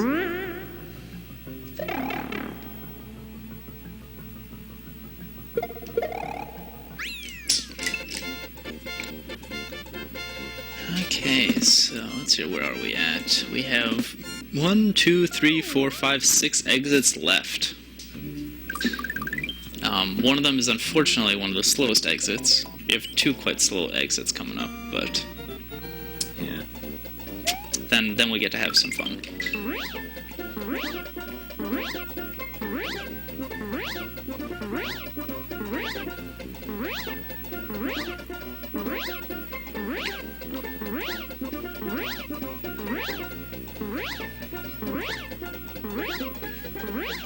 Right, yep, okay. Remembering my strats now.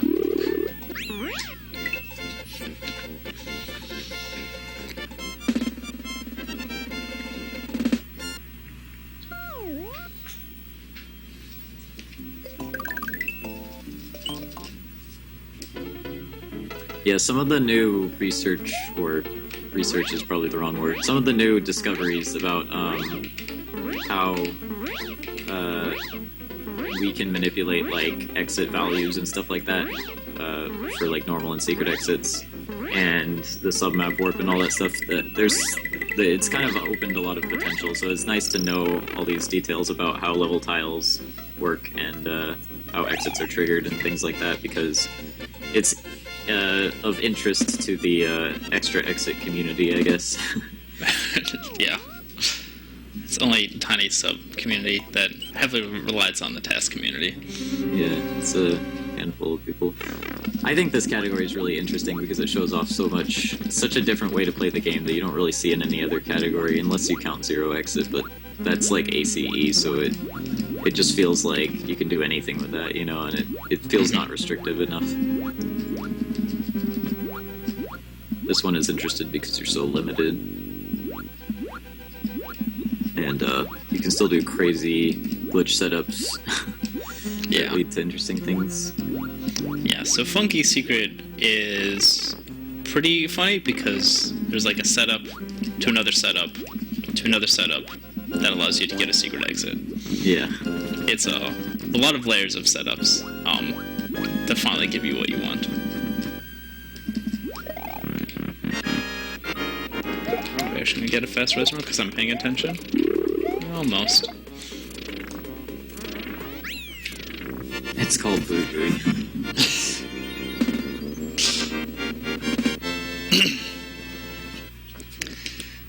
Okay. Now we get to do the infamous auto-scroller. Unfortunately, it goes to the end because I need to be over in this area to get the dino. Yeah. Just how this route works out. Interesting. I'm going to try really hard to not to crash. So I don't have to do this level again. So that's my incentive to not crash. One of the many. Okay, it's a little lower, but that's fine. Get a little bounce from that Koopa. You can freeze the game in this level if you collect a power-up while you're like off the top of the screen. Mm-hmm. Like a reserve power-up, because of the auto-scroll. Like, this is a very unique auto-scroll level, and... Yeah, because it changes the Y position as well. Yeah, and I guess that affects... I guess normally there's an instant transform when you're off the top of the level. Mm-hmm. Yep. And, so in this level, I guess it can't... It gets stuck in the transformation animation and just soft locks. There we go. Is it just feather? Is it just feather? I don't know about that. I think it's only talked about as feather because that's the only block in this level. So you grab it down there at the bottom with that question mark. You can use your reserve too. Well, it's during the part where the auto scroll goes straight down. I think you can collect your reserve and still be touching the top of the level, and it'll soft lock. I'm assuming as long as it's an animation, like a fire flower or cape animation. I don't know about small to big animation. I don't know. Because that one's a little different. Yeah. It's just a weird little thing. You can also soft lock if you transform on the same frame that you finish the bonus game when Mario does the peace sign at the end of the bonus game. Okay, yeah, Dot says feather to flower or the other way around. So. Makes sense. Yeah, another interesting, not a full soft lock, with power-ups is if Yoshi's eating a berry when you get a power-up. It doesn't completely soft lock because if you've completed the level, you can start select out of it. Yeah, you can still pause the game doing it. It's just a very odd soft lock. If you do it, you can also do that by screen scrolling while he's gulping a berry. Oh, really? Oh, so it's just the pausing of the game? Or yeah, it's just any sort of like sprite lock type of thing. Okay. So, now we get to start explaining how we're going to get this dino. First, I'm going to get the midway in this level and grab a Yoshi. Because every good glitch comes with a Yoshi. Yeah. It's not an exaggeration at all. No. Yoshi is what broke this game. Yeah. Unfortunately, I don't have P-Speed, but we're gonna make it work. Okay. That's not a big deal, because Yoshi's actually gonna end up in a safe spot if I let him run that way. Yeah, so Yoshi doesn't unload when he goes off screen, so it's okay to let him run away and you'll be able to catch back up to him. Yep. Grab this cape. And switch back to Fire Flower. Okay. So... now he has to enter the level at a very specific time, based on the animation of the, like, water. The water. Yep. Yeah. Yeah, so I have an 8-frame window to enter the level to give me the correct value. So this is the pseudo ACE that he's doing. It's basically he's preventing the game from crashing when it normally would by doing almost an ACE type thing, kind of like you do with Cloud in 11 Exit. Now he's gonna cape spin this block at the same time he transforms, and that's going to hit the block multiple times. So there's actually 12 switches now. There's only supposed to be one, and then he kicks a bunch of the switches away. He keeps, I don't remember all the details. Yeah, so I keep slot 9 full, so that way my shell does not spawn in that slot. And I just want a really low sprite slot, so I use slot 0 for positioning there. It's not pixel perfect or anything, but it just has to be in that subscreen. Yeah, he has to keep track of the memory slots that stuff loads in, and you can do that because Mario grabs them in order that they were, like, loaded, I guess. Yep. No, he always grabs... he interacts with the highest sprite slot first. Yeah, okay. And usually that's the first one that's loaded, but not necessarily. Mm-hmm. And I kept a lot of them on screen to, like, reduce the number of bombs that are going to be loaded now, just to have slightly less RNG to deal with. Okay. Okay. So yeah, this is, again, another swap with the charging chuck, although this one is really... Oh, this is a splitting chuck. Well, but yeah. It's the same type of enemy. It has the same sort of effect, but the type of chuck does matter. And then here... got a weird motion from it. Yeah, so he actually, this time, before he didn't want to take damage or he would crash the game. In this case, he does want to take damage. Mm-hmm. Because he needs it to be won't small crash Mario. either way, but it won't give you the right thing if you're not small. Yep. So actually, it won't give me anything again change during his that item box item. Except instead of this time it being an orb, it's going to be Dino Rhino, which is the enemies in Chocolate Island 1, the big rhino-looking enemies, I guess. Nice. I know I messed that up. I shouldn't say that because the next time I'm going to mess it up. The level entry time. I explained Dino Rhinos in terms of Chocolate Island 1, but I suspect anybody that knows what Chocolate Island 1 is also knows what a Dino Rhino is. Anyway. Yeah, so I do this to kind of position the camera to make this work out a little bit better. There we go. So I get rid of 11 and 10. Hold 9 so that way the shell doesn't spawn into it. Clear 8 because that's where I actually want to do the swap. Clear 2 others for 2 more bombs so I don't have to wait too long. Hold the other 4. I think that was 4. Yep, it was 4. And then get the lowest sprite slot in position because that is where we'll read the animation tile from.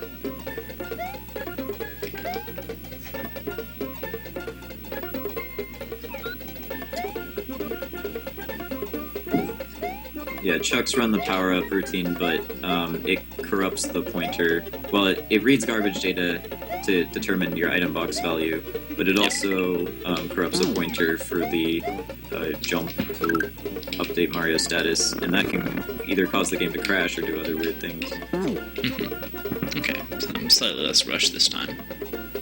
All we care about, which is always good. Wow, really? Yeah, so this is really precise, and it's difficult because there's like a lot going on and stuff. Yeah, so I need the fire flower because I need to be able to burn the shell. The shell, yep. And you also need to cape spin the block with the transformation happening. Yoshi, please. This is what I was talking about Yoshi just getting hit by everything. Because you turn around so slow and his hitbox is huge and it's just such a mess. Go.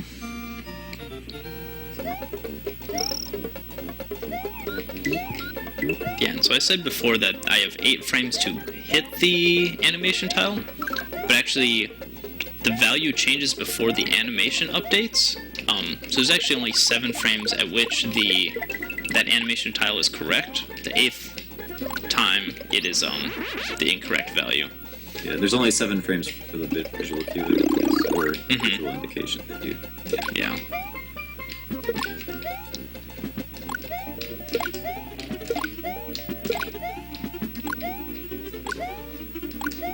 Yeah, so most of the P-switches are just for sprite slot management, and it's just this one that is used for the semi-arbitrary code, but again, it's just to prevent the crash, and that is all the code does.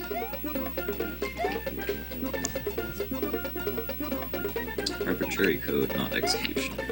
Yes, because otherwise it would crash about 95% of the time if I did not do this, and that is why that is not done. Yeah, it's basically just for demonstration purposes for the marathon at this point. Otherwise, it would be 1 in or a 5 in 100 chance. Wait, no, 95. I don't know. Can't speak. Forget I'm trying to say. There we go. Okay, so he has pumpkins in his item box, which is actually a Dino Rhino. Okay, we'll live without that. We can get it somewhere else. So I need to get an instant cape, because I need the cape to do stuff. Yeah, he can't get a cape from a block because he needs to be big for the block to spawn a cape. Well, he can get a cape from this block, but not a normal power-up block.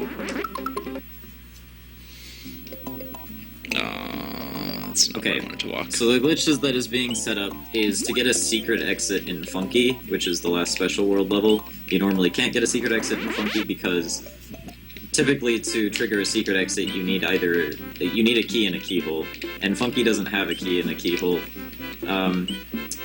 So he's trying to set up a glitched exit in Funky by basically he's bringing this Dino Rhino in his item box.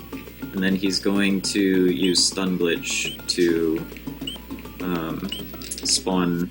He's going to trick the game into thinking the Dino Rhino is in his mouth, Yoshi's mouth. And from there he can spit it out to stun it. So you'll see.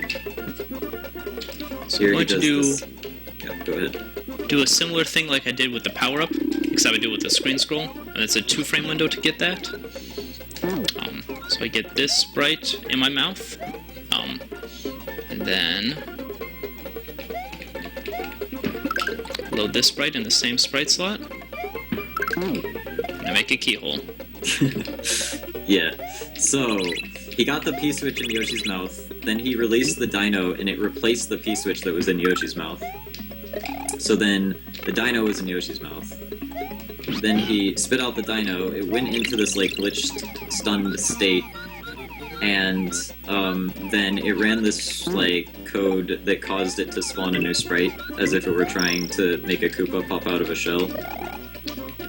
And that caused a keyhole to load. And so now he has a keyhole.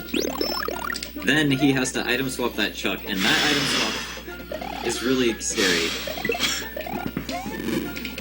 So the way that works is he, rather than collecting a coin on Yoshi's tongue, he destroyed a block which was on Yoshi's tongue. And scrolled the screen at the same time, and it looks really crazy. Now he has a flying key, which he knocks down and grabs the key to unlock the keyhole, and that triggers a secret exit, and you get a save prompt from it, so you can save the game. Now, Yeah. what All all I is left is Bowser. Just Bowser. Oh, yeah. We're just gonna grab a cape real quick. So Just to we'll make go it fight faster. Bowser, and then I guess you can confirm after Bowser that you did get A1 exits, Yep. because you can see it on the file select screen. So, Yeah, so the key I got is actually not a normal key. It is not fully implemented flying key. Yeah, so the flying key, it has weird properties because it's sort of like, I don't know if it's like a beta thing or whatever, it's just unused. But it's just a key, it's just a normal key, but it's in like this weird state where it has wings and it flies around. And it hurts you when you touch it. Like it has enemy interaction with Mario. But it does actually get knocked down when you bounce on it. Just like you would expect. Like when you hop on it, just like a Paracoopa, the wings get knocked down and it falls. And then you can pick it up and use it like a normal key. So we use the Dino Rhino, we spit out the Dino Rhino to spawn a keyhole, and then you eat the chuck to get a winged key in your item box. So you can spawn in both a key and a keyhole to get a secret exit in Funky. And that's actually not the only way to get a secret exit in Funky, but that's the more amusing way, I suppose. I have not gotten to a Cape Bowser kill in a very long time. Apparently I keep messing up backdoor. And I'm gonna stick with the sub 2, which is I'm very happy with. Had a pretty rough start and then had some interesting things in Valley Bowser, but we made it through. Backup power-ups is always weird. Or not, yeah. Well, yeah, having to go back for power-ups is always weird.